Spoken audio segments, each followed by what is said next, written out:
Player 2 has joined the game.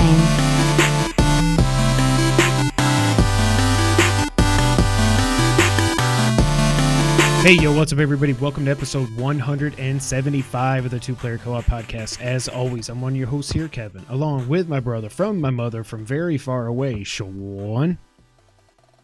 How are we doing? We're doing okay. We are, as you could see, if you're at youtube.com/2playercoop, we are social distancing now.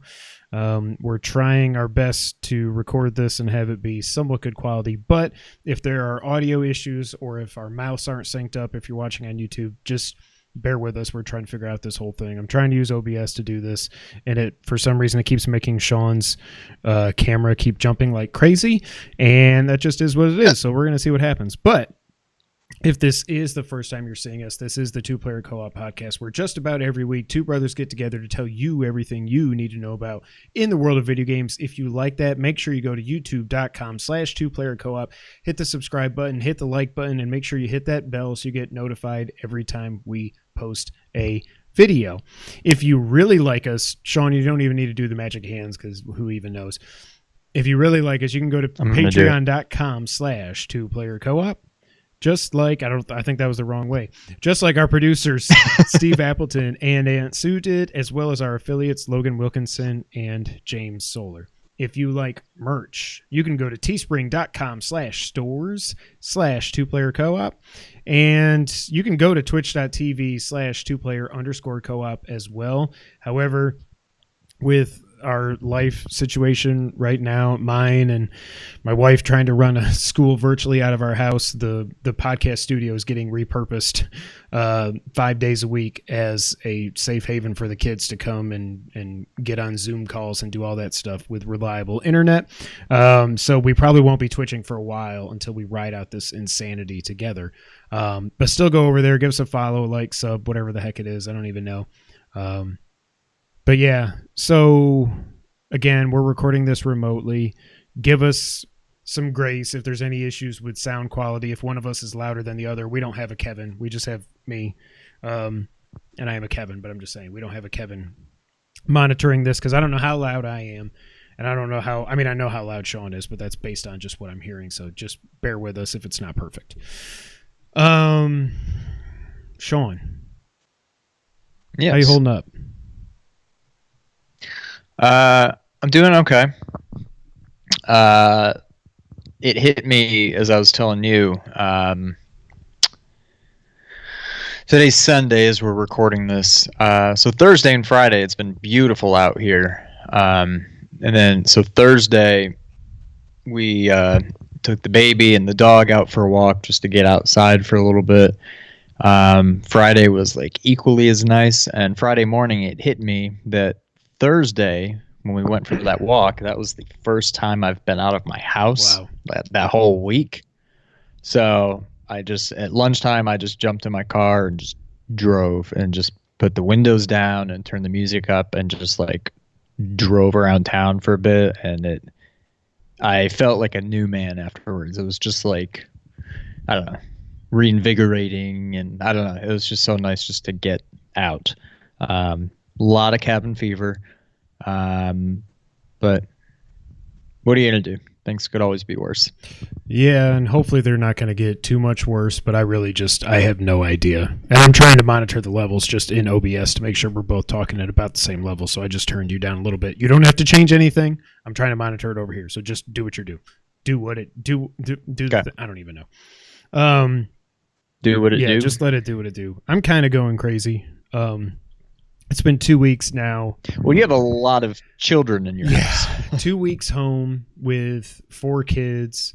And then this last week trying to work from home while Jess is also trying to plan the school for the rest of the year and everything. It's just, and also for like it was raining essentially every day here. So it's like they can't even go out and play without getting covered in mud. It's like Sean was saying, it was nice for a few days. It stormed last night. It's nice here again now. It's like 65 and sunny. It's absolutely beautiful.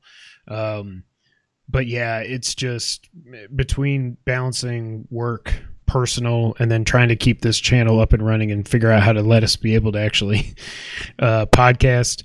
Yeah, it's been interesting. I'll say that.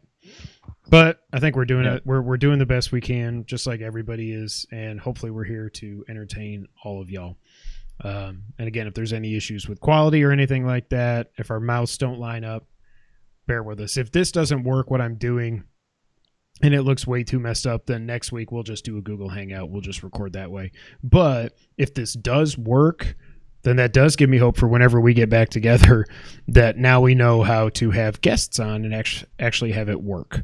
So if this works, that actually will be really nice for me. So, well, for us, but you know what I mean? It'll make me happy that we figured out how to do this. So. Yeah. I watched this past week. I did rewatch Batman vs Superman last night. I'm not going to talk about that. It's almost like last night. There was parts of it that were making me happy, more happy than I remember them making me, but there were parts that just made me so mad. And by the time I got to the end where Superman actually, spoiler alert, was killed, I just turned it off. I was like, I don't even want to watch this. I'm going to bed. Because there's like a 45-minute funeral scene, and then it means nothing, and then the dirt goes up, and that means nothing in Justice League, so whatever. But check out my Twitter for some of my live tweeting thoughts. But I did, Sean, watch... Bernardo gave me the idea because I don't remember what happened, but he was tweeting about Ninja Turtles, the movie or something. And so I looked on Amazon because I didn't have the original Ninja Turtles or Secret of the Ooze on Blu-ray. And I said, what the heck? It was on sale for, I don't even remember, $15 for all three movies. And did you know, I forgot this, Turtles 3 is actually called Turtles in Time.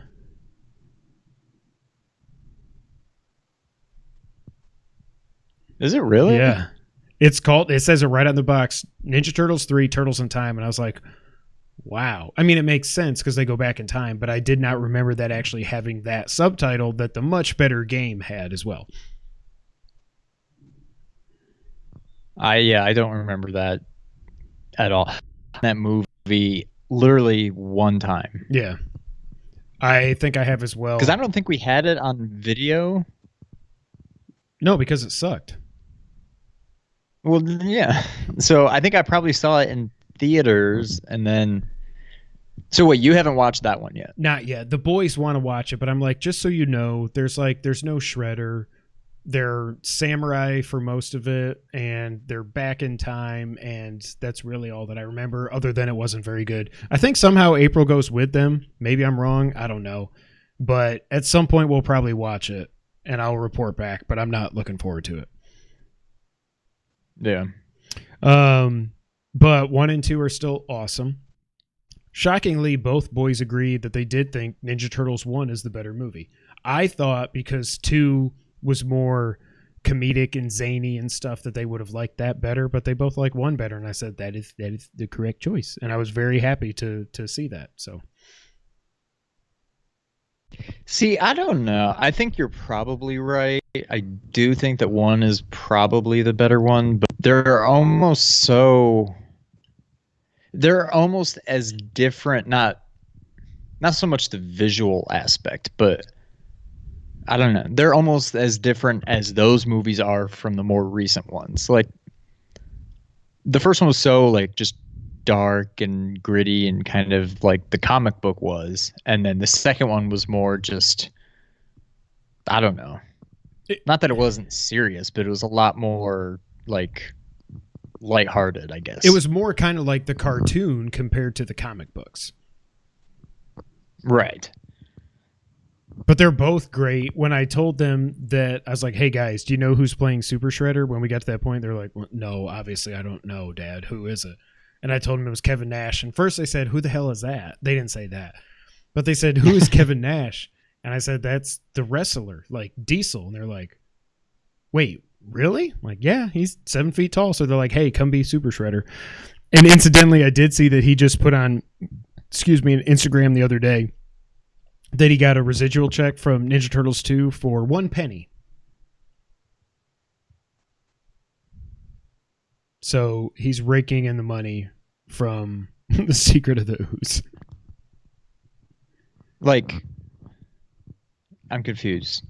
Like, he was making more than that probably 20 years ago from it, but, or 20, 25 years, I don't know, 30, almost 30 years. Yeah, it came out in 91, I think. Or 92, I forget. But yeah, but if they keep re-airing it or selling DVDs and Blu-rays and stuff, he's going to get whatever his contract dictates that he get, which was for this last check, it was 1 penny. Wow. So shout out to Big Sexy. No, good for him. Yeah, shout out to Big Sexy Kevin Nash. Sean, anything else you got before we get into what we've been playing? I don't know. I got nothing. Sean, I have something to ask you. Yes. Last week on the podcast, we talked about Animal Crossing. And you said, yes, to paraphrase, there's no way you would spend $60 on this game. And then I look at Twitter not 24 hours later, and you're like, I don't remember what the tweet said, but it was, yeah, well, quarantine has taken a dark turn at the White House, or whatever you said. So, Sean, first off, why are you the way that you are? And second off, what do you think of Animal Crossing, since, unless you got a review code and I don't know it, you did decide to spend $60 on this game. Please, God, try to sell me on what in the hell Animal Crossing is. So what got me into it, one of the streamers, YouTubers, whatever, that I watch that does a lot of Mario Maker, posted a video, a Let's Play. It was a stream, and then he posted it on YouTube, so I watched it not live, of like the first 3 hours of the game. And I'm like, I want to see what this game actually is, because I really didn't know. I knew nothing about it. And then when I started watching him, I'm like, okay, I can see how this kind of looks fun. But what is it? What do you do? So you have your own island, and you start off with a couple other like anthropomorphic animals on the island with you, and you are just kind of elected or like chosen as like the island.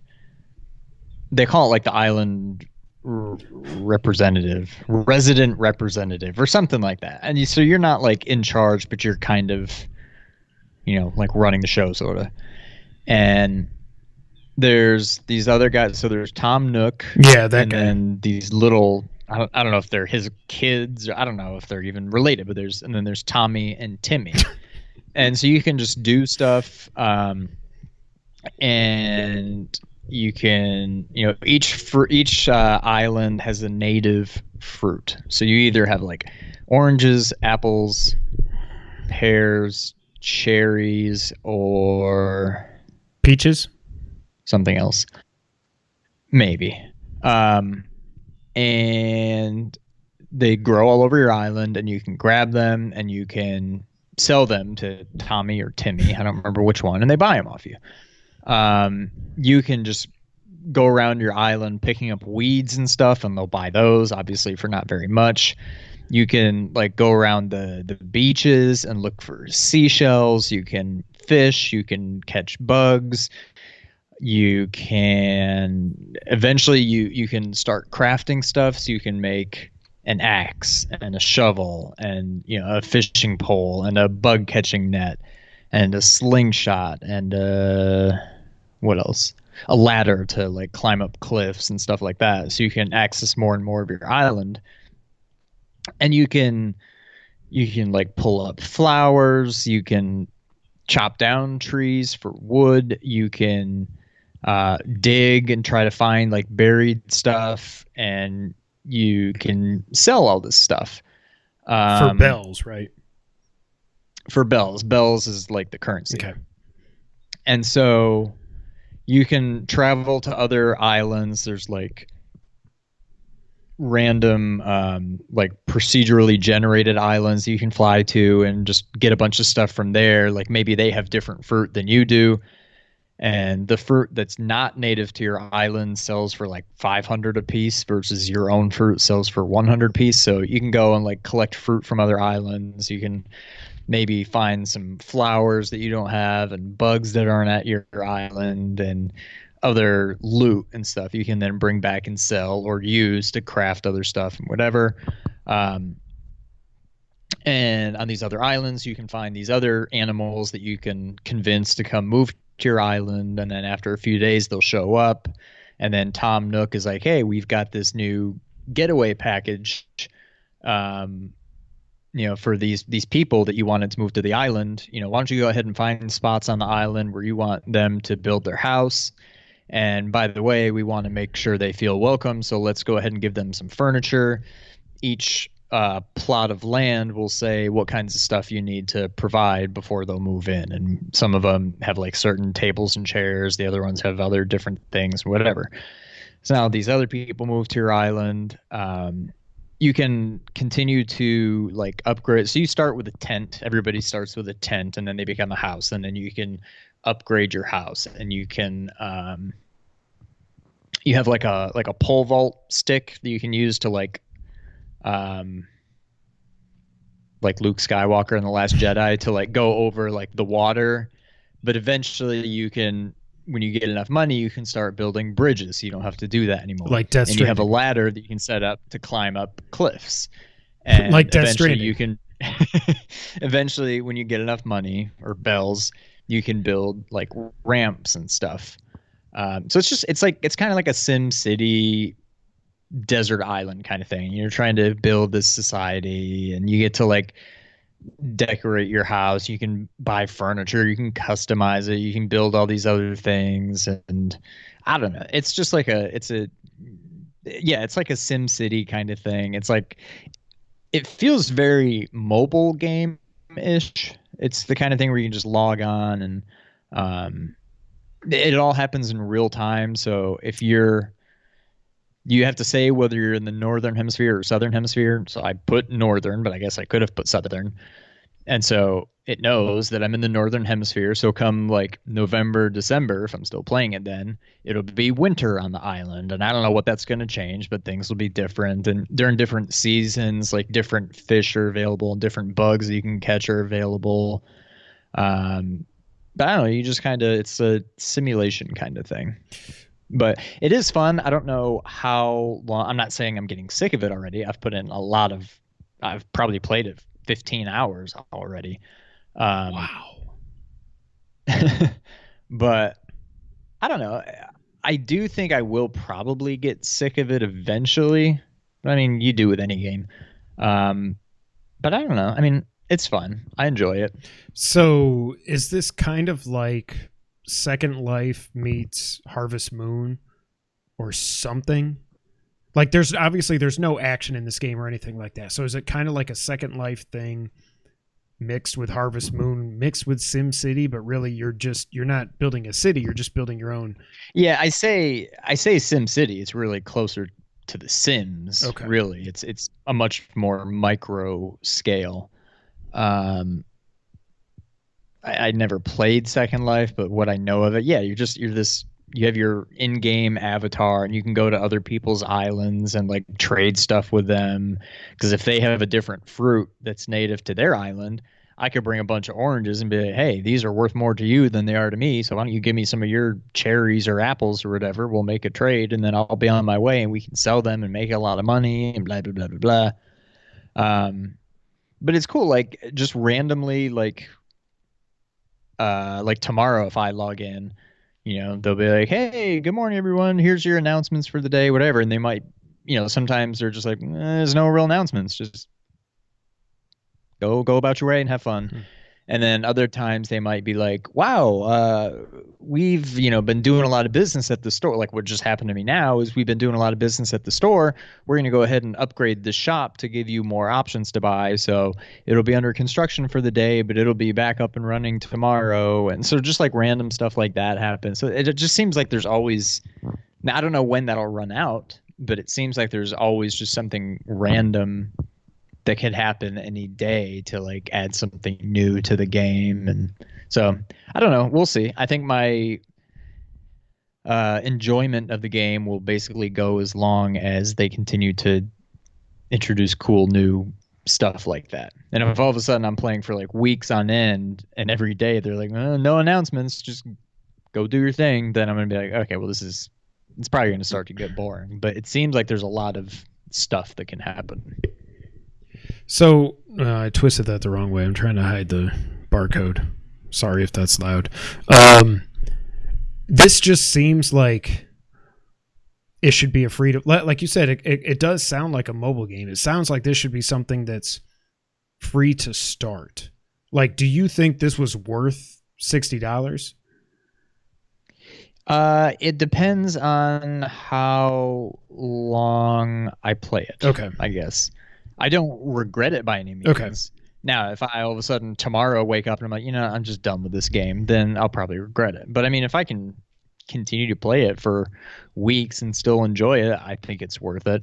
But I did have that same kind of thought. But that's kind of what gives me hope in that Nintendo does a lot of weird things, but they tend to do their games right. And so I don't really feel like they're going to make you pay $60 for a game that you can go and experience everything there is to do in the game over just a week or two. So I feel like there's probably a lot in store. You can do stuff where you can, so it's based on real time, but you can go in and set your Switch time. You can change like the dates on it to move ahead more quickly. I saw a video on Twitter. This is the time travel stuff? Okay. Yeah. So I saw a video on Twitter the other day, and I kind of wish I hadn't, of somebody who apparently spent a lot of time doing this. Like, they're way into the future now, and they've got like legit roads and stuff on their island, which I didn't even know was a thing. So I don't know. Like, my island is still mostly just trees. I've got my house. I've got 5 other people living there. So there's 5 other houses. There's the shop. There's like the island resource center thing. And then other than that, it's just like nature. It's a bunch of trees. There's beaches. There's, stuff like that. So I don't know. I'd like to believe that since they are charging, this is a full price game, I would assume there's a lot that I haven't even, begun to scratch the surface of yet.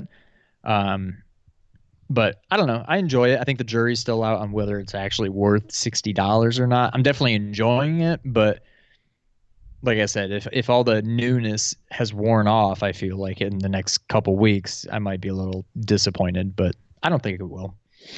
Is there any way I would like this game at all?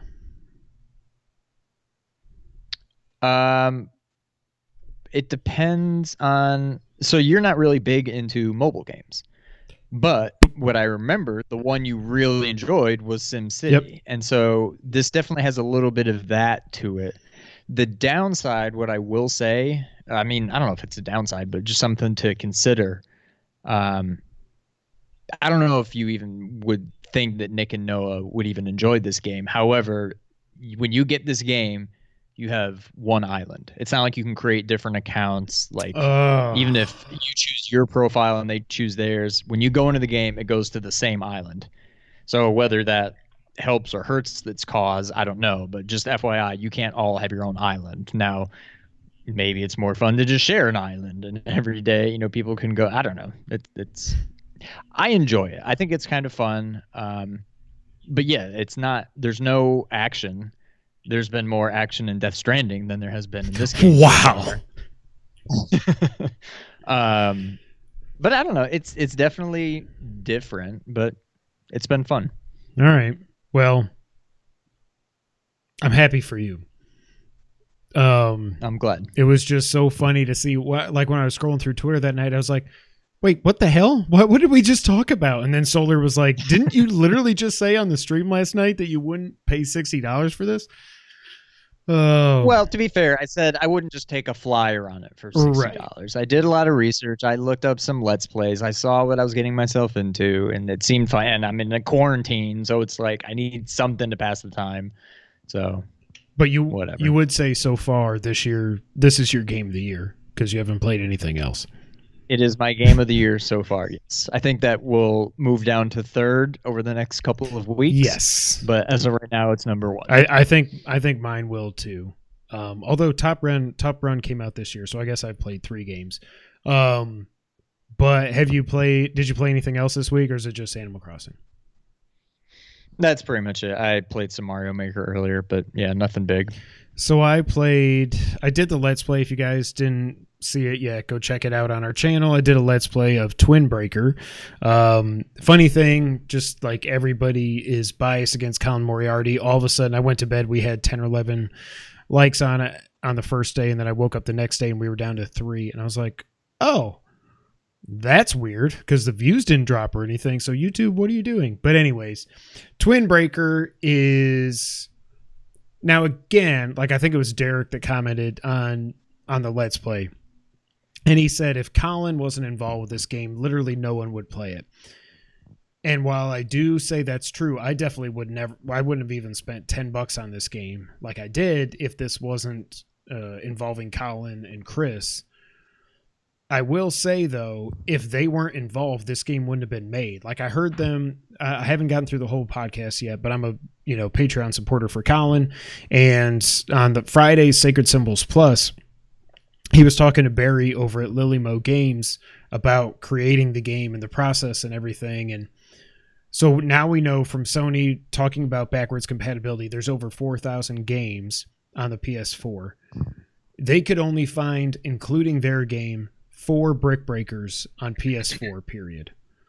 So it's a genre that used to be super popular that obviously is not now.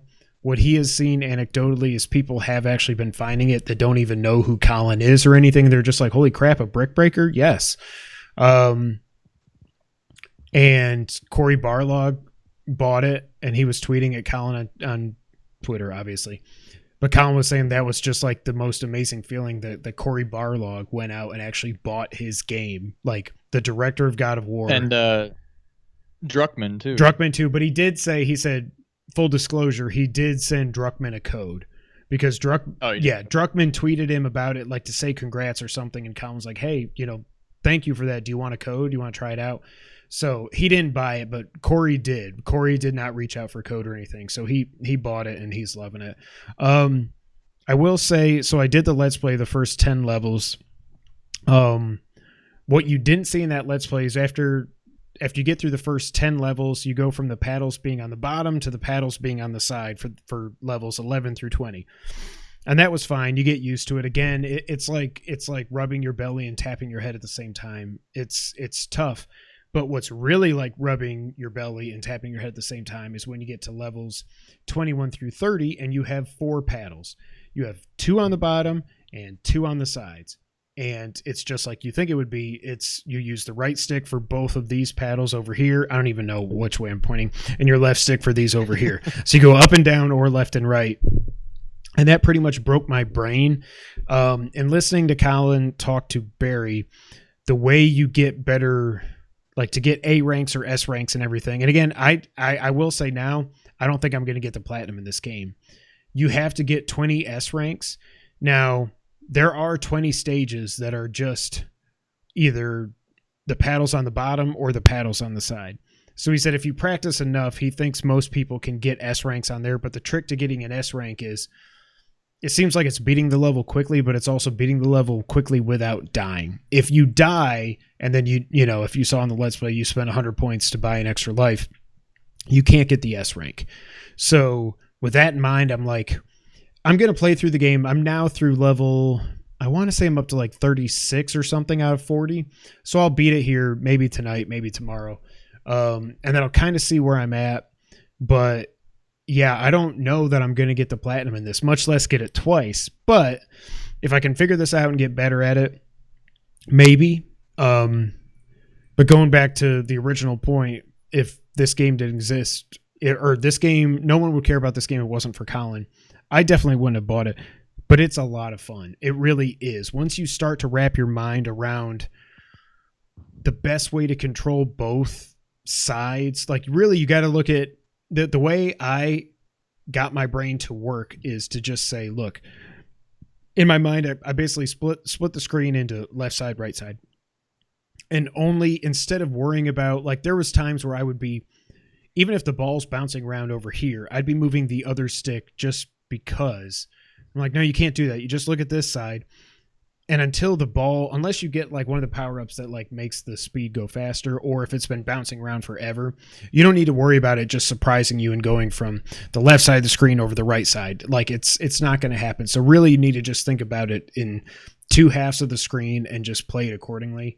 But I do like it. I really like it. It's probably like I don't know, it's like a 7. I mean, as much as I love Colin, I guess what a lot of people said in the reviews is they didn't like the story, but I'm like, but the story is just kind of there if you want it. It's not like all the cutscenes are completely skippable. You don't have to pay attention to any of the story if you don't want. If you just want to break bricks, you can just break bricks. So I think that's dumb, but I think the Metacritic was right around a 70, I forget, which is what I would say, about a 7 out of 10. But I do feel like people are kind of probably being a little unfair because it's Colin, which is not, it's not shocking. But it's fun. I'm definitely going to beat it. I'll see where I am. Nick was playing it earlier. Jess wanted to take a shot at it last night, and she's like, this looks easy. I'm like, okay, here you go. And it was like, bink, bump, brr, bink, bump, brr. I'm like, you have to move both sticks, huh? And she's like, nope, okay, I'm done here. You can take it back. I'm like, yeah, that's what I thought. It's not as easy as it looks for sure, just because it's old graphics. But I really like Twin Breaker. What did you think? The little bit you watched me on the stream, does it interest you at all? Would you want to just download it for me and see, or what do you think? Oh, it definitely. I used to play. I couldn't tell you what it was, but there was some game back, like I was probably in college, but there was some like go-to brick breaker kind of game that I would play online, some free like arcade website. I don't remember what it was. Was it like a new version of Arkanoid maybe? Maybe, I don't know. Okay. But I mean, in general, I like brick breakers. This is definitely a different spin on it with the dual stick kind of thing, and so I've never played any like that, but I'm sure I would enjoy it. And 40 levels seems about right. I feel like anymore it would just kind of be like, okay, come on. Like, even though I liked it, like Dr. Mario, there were way too many levels in that game and not enough changing. So 40 levels for this game seems about right. I would probably give it a try. Yeah. Yeah, it's fun.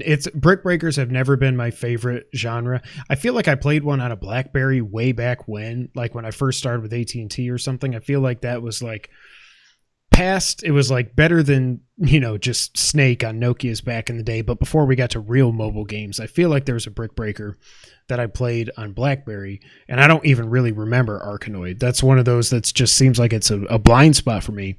But it's definitely fun, and I wanted to support Colin, so I'm happy for him. I'm happy for Barry.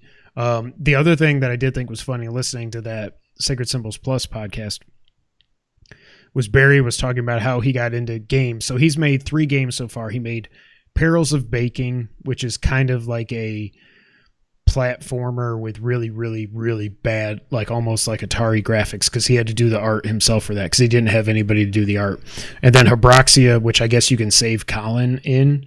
And then Twin Breaker, and they're actually, so they said there is going to be a Twin Breaker 2, there's going to be a Habroxia 2, and then they want to do a JRPG next, Sean.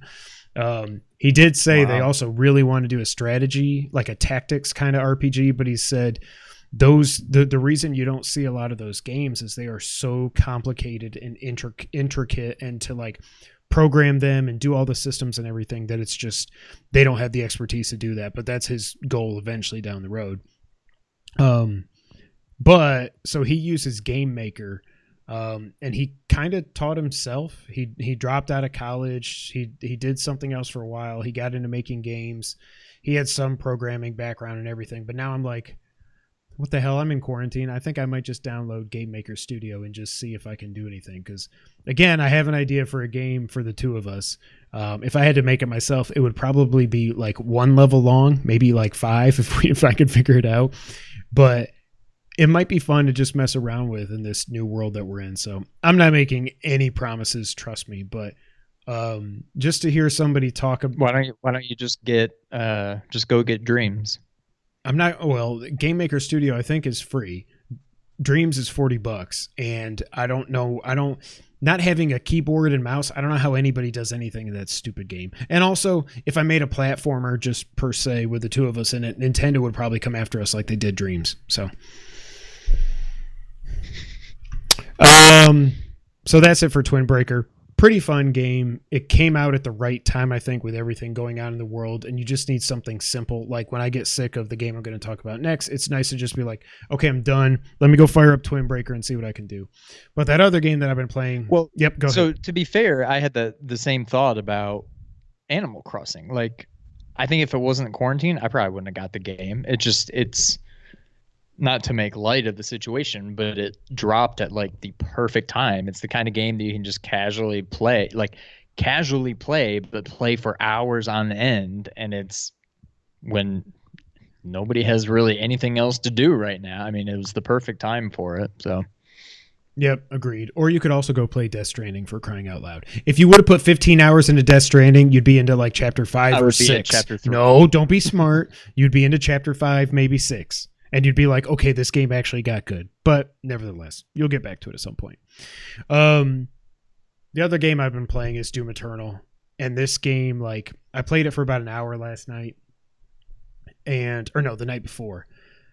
And I'm progressing slowly in this game. But this game is so damn difficult that it's not even just that it's difficult, because it is. And I'm playing on normal.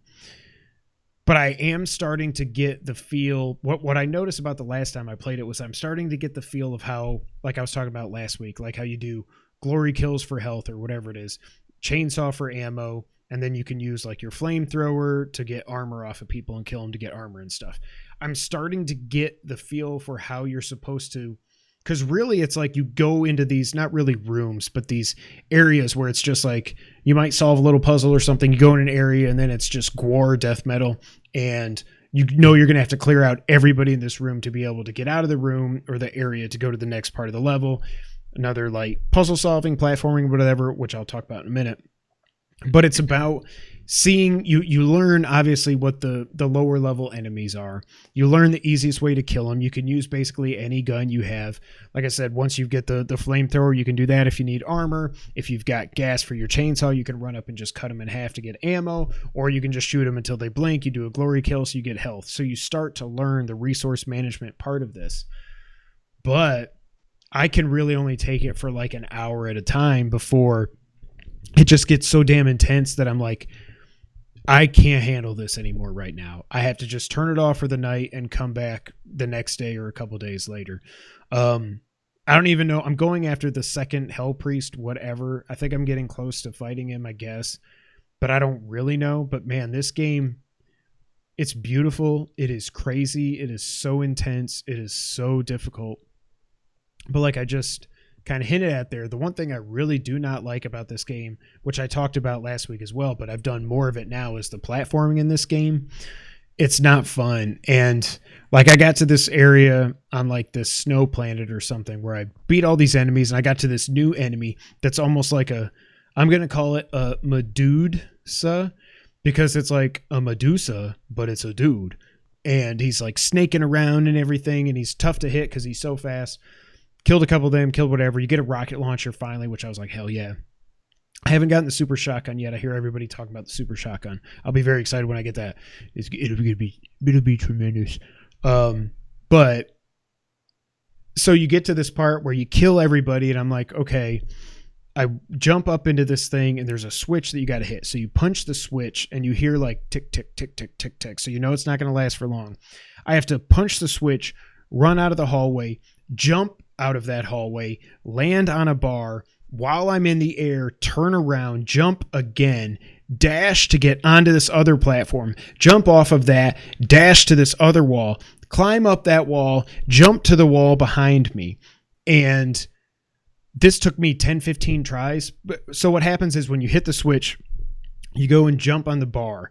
When you jump off that bar and you turn around, like I said, and you do another jump in the air, that's where there's something that's timed to go. It's only up where you need it to be for, it feels like 5 seconds.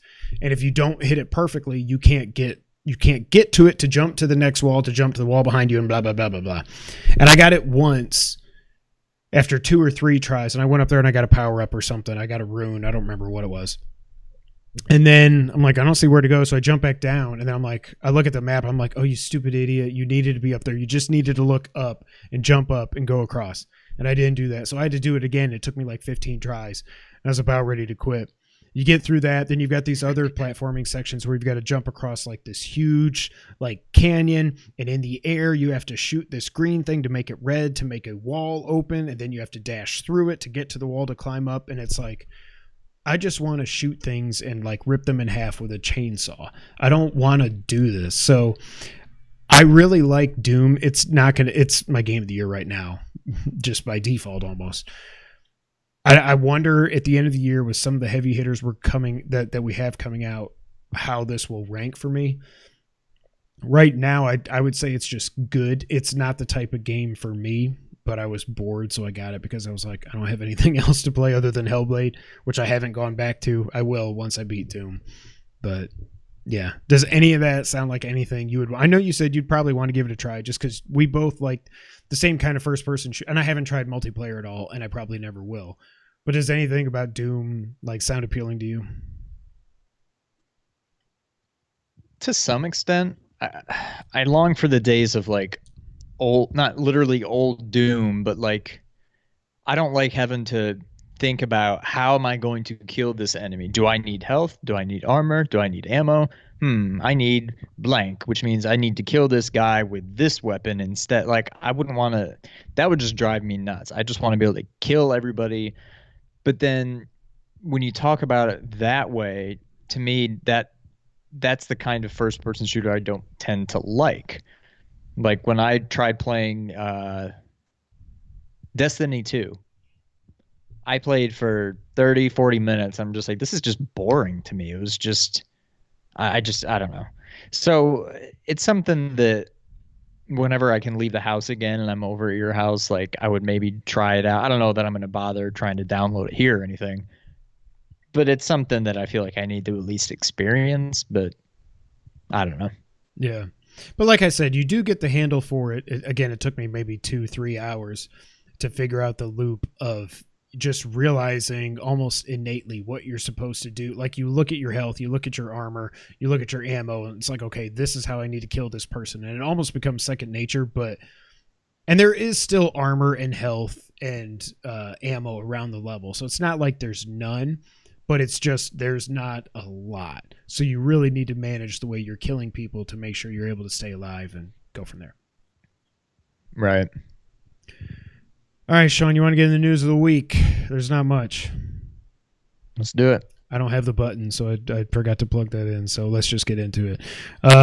This was one of the slowest news weeks I can remember.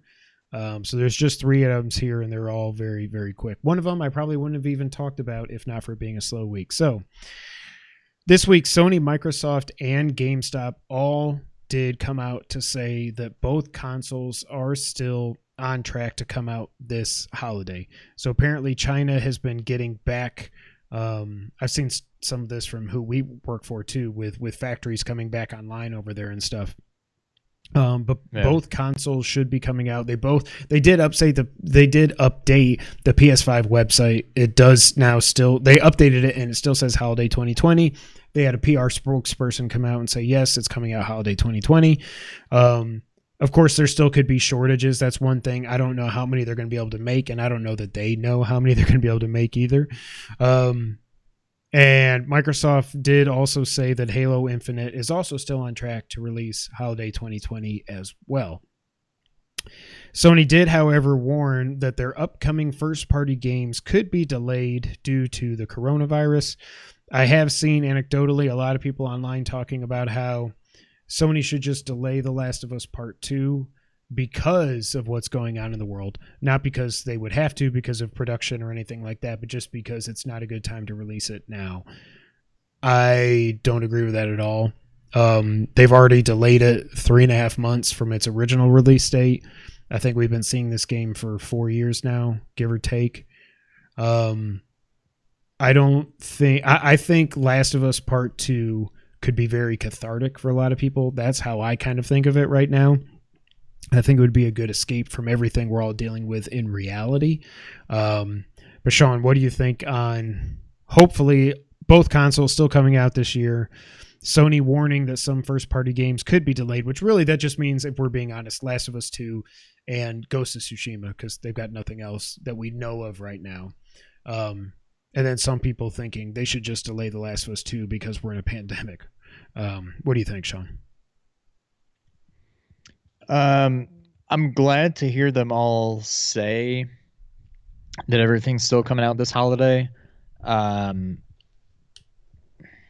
don't know that I fully believe it, but it at least makes me happy that they came out and said it, because that means they haven't just thrown in the towel yet.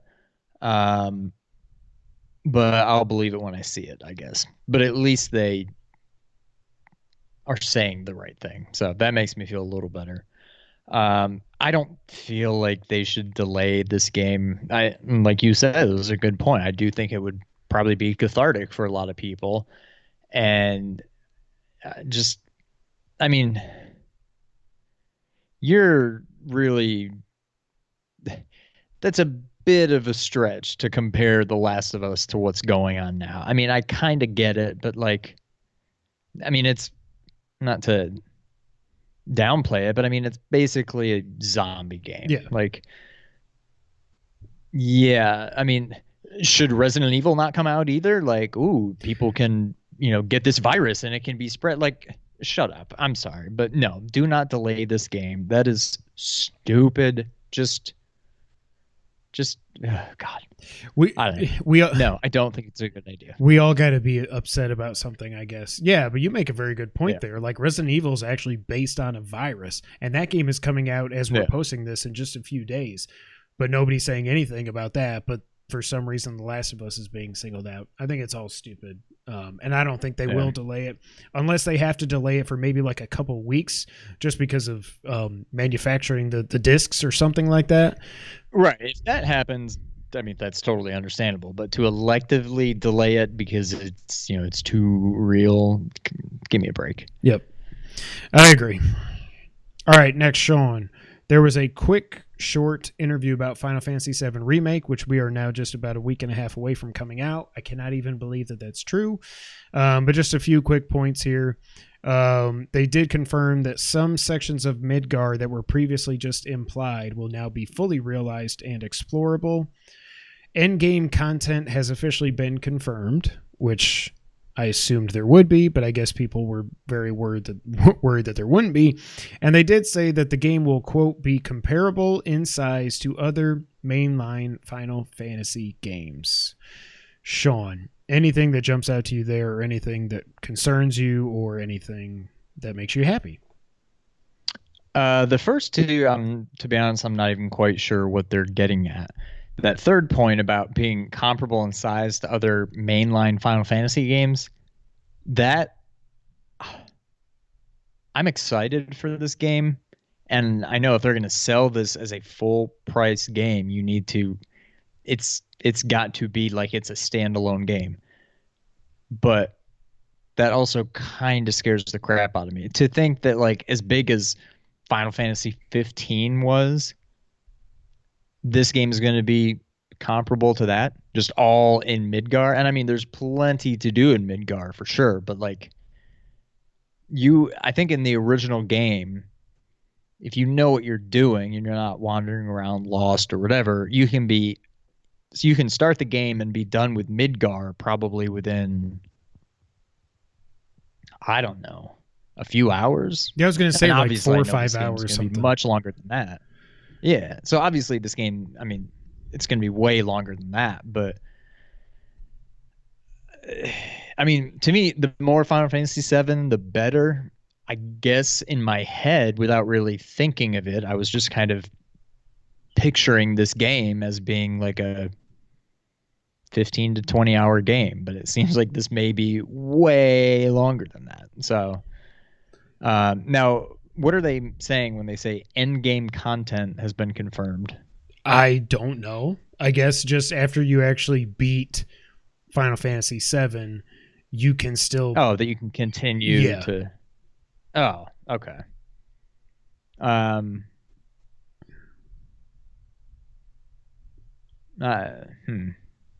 See, that's interesting to me. Okay. I mean, I guess you could do it, unless it's one of those things where it's like you save the game right before you beat the boss, the final boss of the game, and then you can always just load that save up, and yeah, you beat the boss, but you can go back and fight it again and again and again, or you can just go and leave and do other stuff.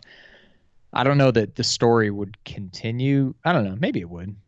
I don't know. I'm curious to see how they do that. But yeah, I think it would be more the saving before Sephiroth or whoever the final boss is of this game, and then going from there. But yeah, I'm not sure. I feel like once I beat it, I'll have my fill, unless somehow I'm going to be close to the platinum, which I can't even imagine in a game like this. But you never know, I guess. Yeah, it does just seem unreal that we're about to get this game. Like, I don't know. I really thought it was never going to happen. And then even when it was supposedly going to happen, I still didn't think it was going to happen. And I mean, as recent as maybe like a year or so ago, I probably still had some doubts. But I don't know. It's almost here. I did too. I'm shocked, but hopefully someday I'll be sitting in this position when it comes to Metal Gear Solid 3 Remake. Yep. I doubt it, though. All right, next up, there was a quick Nintendo Direct Mini that dropped out of nowhere. Some notes here. Xenoblade Chronicles Definitive Edition is coming to Switch May 29th. The BioShock, Borderlands, and XCOM 2 collections are also out May 29th. The next fighter coming to Smash is somebody from ARMS. And they don't say who it is yet because nobody cares. Catherine Full Body Edition is coming to the Switch on July 7th. Mario, Splatoon, and Zelda music has come to Ring Fit in the new rhythm game mode, which I need to try that out just because it's Zelda and Mario music. Bravely Default 2 was announced, coming out in 2020. The demo is out now if you want to go out and try it. I guess it's a turn-based SPG. SPG. What is an SPG? RPG. I don't know where that came from. Clubhouse Games was announced. It's coming out June 5th. This is a collection of 51 different tabletop games. I saw Checkers, Othello, like a soccer kind of game or something like that. I don't know. Whatever. Panzer Dragoon Remake is out right now, and it is a timed Switch exclusive. I don't think we had any details yet on when it's coming to PS4 or the Xbone.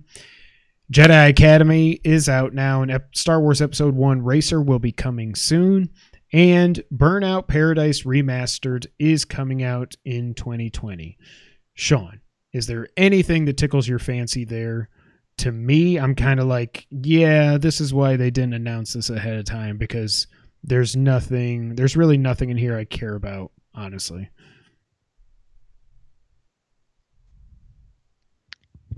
I mean, the Ring Fit thing sounds pretty good. Is that out now? Like, could you go play that right now? Yeah, they put out the update earlier this week. I haven't tried it yet. See, I mean, I don't even have the game, but I mean, that sounds cool. I mean, whenever I hear of rhythm game, I think Guitar Hero. And then when I think of Guitar Hero, but with like Mario and Zelda music, like, that's awesome. And I'm sure it's not you're just like like squeezing the thing to the beat. Like, it could be cool. It'll just be cool because yeah. So I mean, that sounds kind of cool. I don't really know anything about Bravely Default, but I kind of want to. I mean, if there's a demo, yeah, I'll go ahead and check it out. I don't know. I mean, Jedi Academy maybe could kind of be cool. I don't know. But yeah, if they had announced this, you and I at least, and probably lots of other people would have been like, give us the Prime trilogy, tell us more about Prime 4, give us more Breath of the Wild details, something, and then this is what we would have gotten. So yeah, I can see why they didn't really advertise it. But yeah, the funny thing is Nintendo hasn't said anything about what their first parties are doing the rest of this year. So they got through Animal Crossing and nothing else is announced. So we don't know if Breath of the Wild 2 is coming out this year, if they're going to do the Prime trilogy, if we're going to get a Prime 4 trailer, it'll be out next year. Like, they haven't talked about anything first party after Animal Crossing. So I feel like we've got to be getting close, although hell, it's almost April. Maybe they'll just wait till non-E3 to drop all that on us. But Nintendo's got some work to do the rest of this year. So we'll see. Yep. All right, Sean, now it's time for the wrap up. The Outer Wilds is coming to Steam on June 18th. Doom Eternal doubled Doom 2016's revenue in its first weekend, and it is the biggest opening weekend ever in the Doom franchise, which I just kind of assumed, but I wanted to put that in there. In Japan, Animal Crossing has sold... I mean, that's pretty impressive. Yeah. I bought the game. I didn't buy 2016, so there you go. Man. Animal Crossing in Japan sold 1.8 million physical copies, the best week ever for a Switch game. Pokemon, between both versions, had sold 1.3 million, and Smash had sold 1.2 million in its first week. Also, it drove sales of actual Switch units through the roof as well. Photo mode has been confirmed for Death Stranding on PS4 and I didn't finish that sentence, but in an upcoming update, it was already confirmed that it was going to be on the PC release in June, but it should be coming here rather shortly for PS4. So, Sean, when you get back into it, you can take some pretty pictures. And also, Great. The PS Plus games seem to have leaked for April, and they will supposedly be Uncharted 4 and Dirt Rally 2.0. Sean, I think it's at the point now where you just watch cutscenes from 3 and finally play 4. What do you think?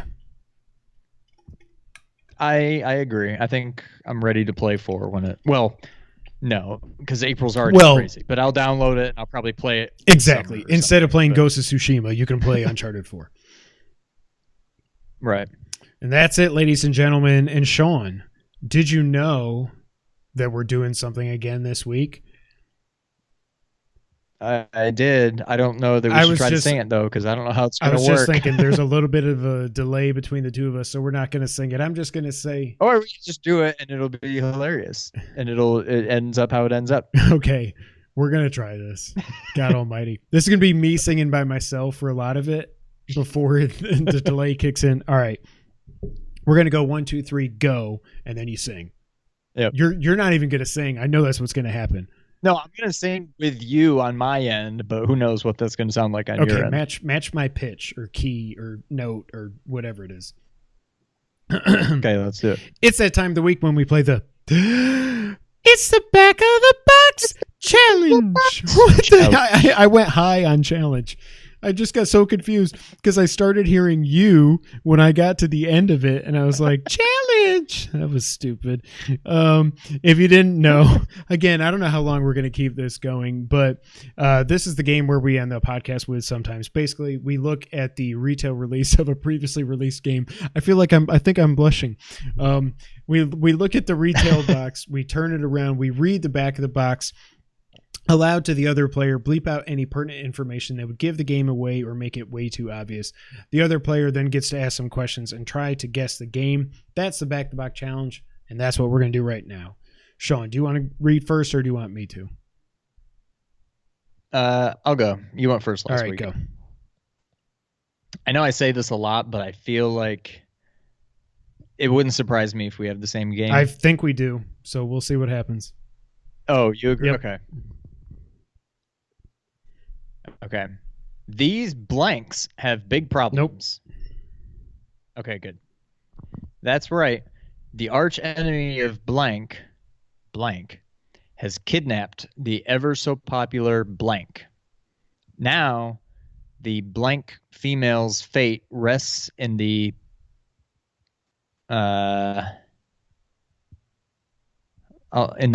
blank of blank and his crime-fighting pals, blank, blank, and blank.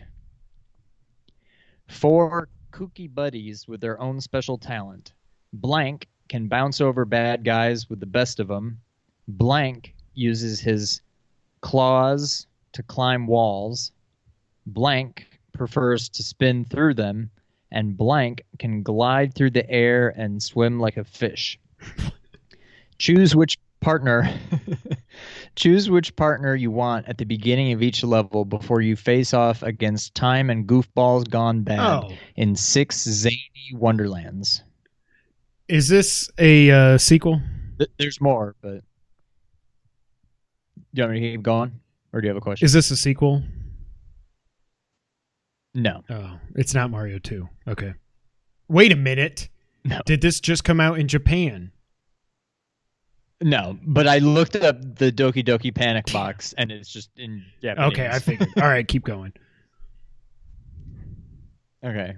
And then they start off a sentence with and. And these characters are the weirdest sights you'll ever see. Blank will nibble you numb. Blank the blank can knock you silly with his dumbbells. And blank, the overly affectionate one, will leave you blank. To save blank, you need to beat each boss character and swipe the 5 cage keys. You'll also have to find your way through haunted forests, creepy pirate ships, hidden rooms, dingy back alleys, secret chambers, and blank to finally get to blank's mansion. But to get that far, you'll need to watch out for traps, moving floors, switches, and doors. So you better get jumping, or it'll be curtains for our playful pals. Is this part of a series? I don't know. Okay, well then it's not Donkey Kong Country. I mean, there's other games in this franchise. I'll say. Is it a licensed game? Yes. Is it a Disney property? No. Is it a Warner Brothers property? Is Yes. this 8-bit? Crap. Yes. Well, I didn't want you to say yes. Do you play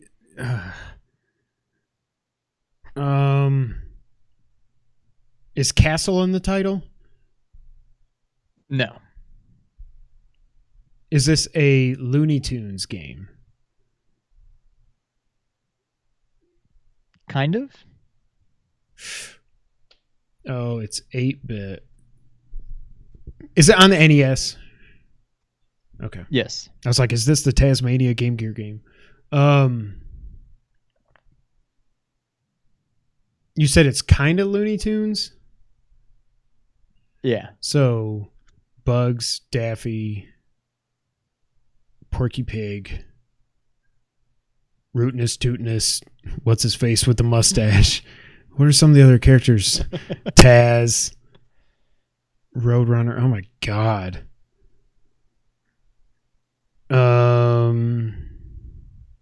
I have no idea. So some people can swim, some can spin. Oh, so Taz spins through walls.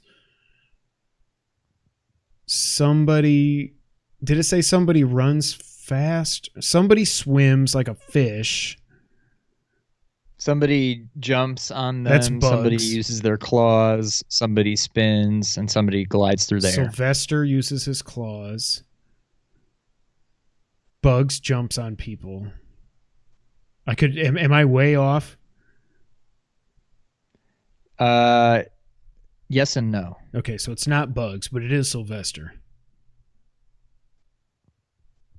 Are they trying to save Bugs? No.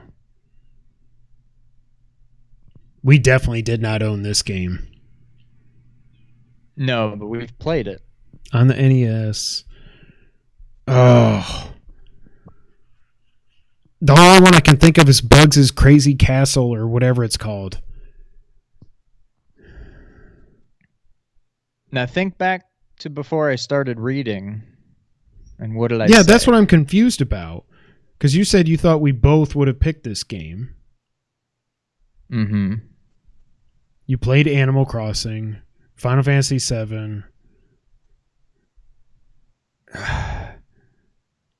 Ninja. Now don't go too far away from where you were before. Where was I before?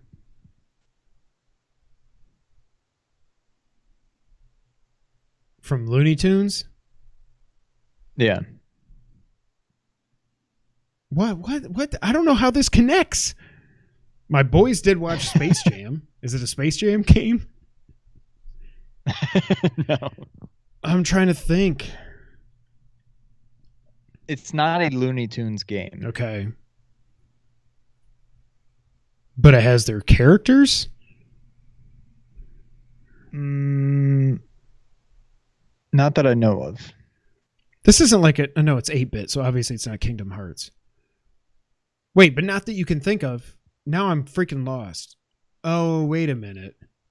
But is this a game about small cartoon characters?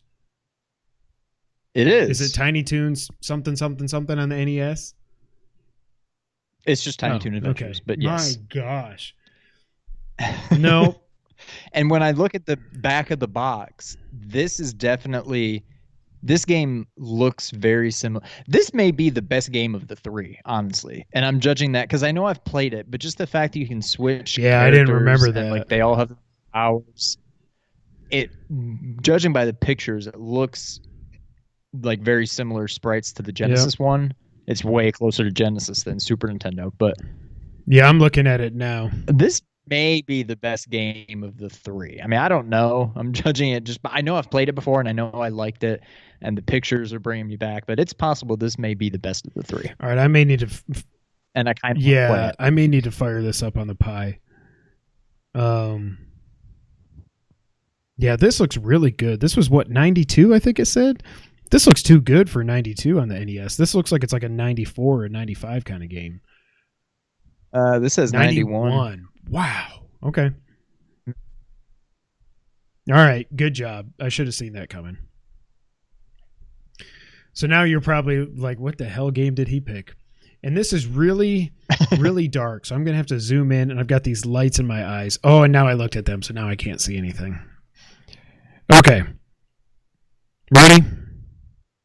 All I see is your phone. Oh, because you're looking at the webcam. All right. Ready? Yeah. 8 great fighters, 8 proud civilizations, and a champion who wants to destroy them all. You are up against the best known fighters in the universe, capitalized, in a brawl to the death. The competition will be held in 8 different arenas. This is so hard to see. On 8 different blanks against 8 very different competitors. Blanks will all use a barrage of attacks to eliminate you from the competition permanently. In this blank event, there are no prizes for second place, only body bags.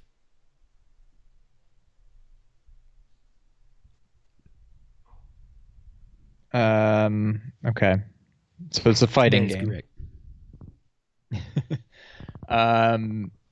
16-bit? I don't even know. No, I don't think so. No, not 16-bit. Sorry. I mean, okay. Is it an arcade game? Well, not. I don't know for sure, but I'm pretty sure it was not. Okay.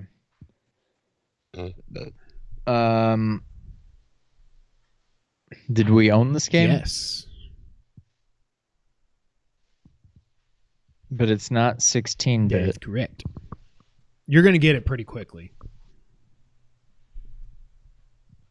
Is it 32? I would say it's 32. I don't know for sure, so that should. Is it Virtua Fighter? Because I know that's 32-bit. Yeah. Okay. But is this the stupid game that I asked about last week? Why do you think I thought we both picked the same game? FX Fighter. Released in 95 for DOS. Also, by the way, Sean, there was a sequel, and I did not know this, called FX Fighter Turbo that came out in 96. Does it look Let the me same? look it up. Let me look at the backs of these boxes. Oh, it looks like it looks worse. And it looks like it's 2D. That's weird. Oh, weird. Maybe it's not. Well, no, it came out for DOS. I was going to say. Well, let me look at the US version. Yeah, that's. Oh no, it's still 3D. I guess it definitely looks way worse, and that's saying something. So now they have 11 fighters in FX Fighter Turbo. So yep, you got it. Good job, Sean. I remember when there was a time where we would constantly bring that game up, and we could never remember it. And then I finally figured out the name of it, and it was one of the most proudest moments of my life. I was like, oh my God, yes, that's it. I don't know how you ever got to it, if you were searching or if it just came from your mind, but once you finally said it. I think it was just buried in my mind and it just randomly came out one day. I'm like, oh, wait a minute, FX Fighter, is that game that I'm always talking about? And I looked it up and it was. Well, when you said it, it was when I still had my old phone. I immediately searched for it, opened up a tab, and then just left it alone. But then when I got my new phone, I lost all the open tabs I had. So it was somewhere back in my mind palace too that I was like, oh yeah, FX Fighter, I need to do this. And I thought of it before you mentioned it last week, but I was like, well, now, I'm going to do it. So, yeah, that's it, ladies and gentlemen, for episode 175. We hope the quality has been okay. If not, we'll try to figure it out next week under our safer at home guidelines here in Memphis and the surrounding areas. Speaking of Memphis, we are part of the Nerd 901 family, so go to nerd901.com for all things nerdy in Memphis and around the multiverse. Also, check out Ernie the Blurb Without Fear at youtube.com/Blurb Without Fear. You can find us on Twitter. I'm at Kevin White 24. Sean, I don't know which direction he is. One of these. He's at Real Sean White. Together, we're at 2player_co-op.